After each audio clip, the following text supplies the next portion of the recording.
ते दुःख त्याला सहन झालं नाही आणि या गावातले सगळ्या कार्यकर्त्यांना त्याचं अति दुःख झालं.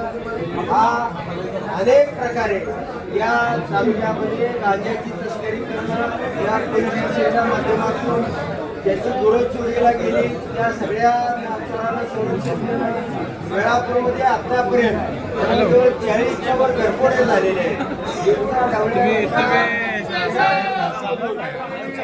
आता त्याला निलंबित करण्याची मागणी केलेली आहे. एसपी साहेबांचं बोलणं झालेलं आहे, एसपी आलेले आणि त्याच्यावरती आजच्या कारवाई केली जाईल. त्याला निलंबित केलं जाईल.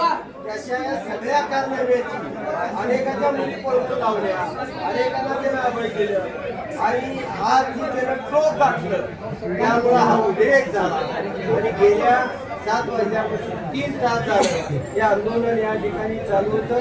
आम्ही आता आळंदी पुणे पंढरपूर हा नॅशनल हायवे अडवण्यासाठी जाणार होतो. तालुक्यातील कार्यकर्ते निघाले होते, पण या ठिकाणी एसपीने आमचे समाधान केलेलं आहे. त्याच्यावर या परिषदेचा चार्ज असणार नाही आणि 2 दिवसामध्ये त्याच्यावर जी कारवाई करायची आहे ती कारवाई केली जाईल अशा पद्धतीची त्यांनी स्पष्टपणाने आम्हाला आश्वासित केलेलं आहे. मारहाण करण्याचं कारण म्हणजे तो अत्यंत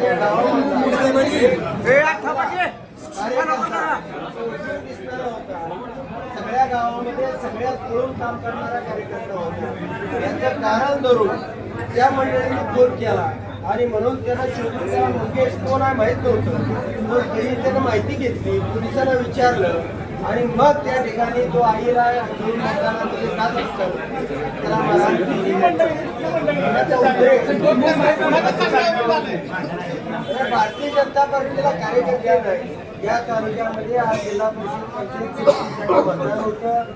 यामध्ये मटका गुटखा दारूवाले सगळे गुन्हेगार तडीपार या लोकांना कुणालाही त्यांनी या मतदानाच्या प्रक्रियेपासून बाजूला केलं नाही. सगळे गुन्हेगार वापरले, पैसे पोलीस गाड्यामधून वाटले आणि सगळ्या प्रकारे दोन्ही पोलीस स्टेशनचे या ठिकाणचे हे दोन्ही अधिकारी अशा पद्धतीने कारवाई होत.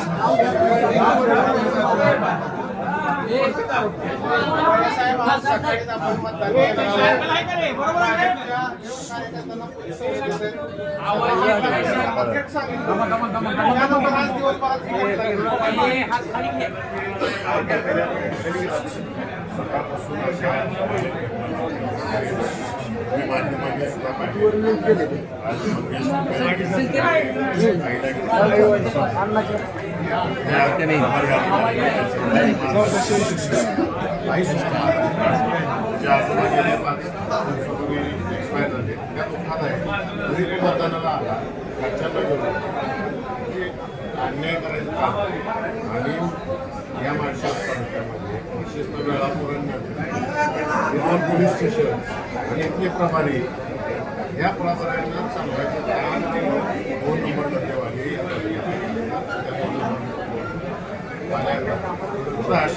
आश्रय संरक्षण कुणाचं आहे ते माझ्या आमदाराचं संरक्षण. आम्ही एसपीला विनंती केली, लोकांनी 100% आश्वासन दिलं. त्यांच्याकडे कसं रेकॉर्डिंग झाले आहे, यांचा कारभार कसा झाला 2 दिवसामध्ये डिवाइस तुमचा रिपोर्ट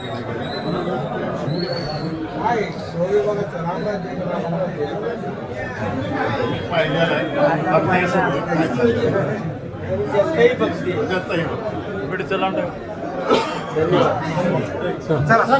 छत्रपती शिवाजी महाराजांचा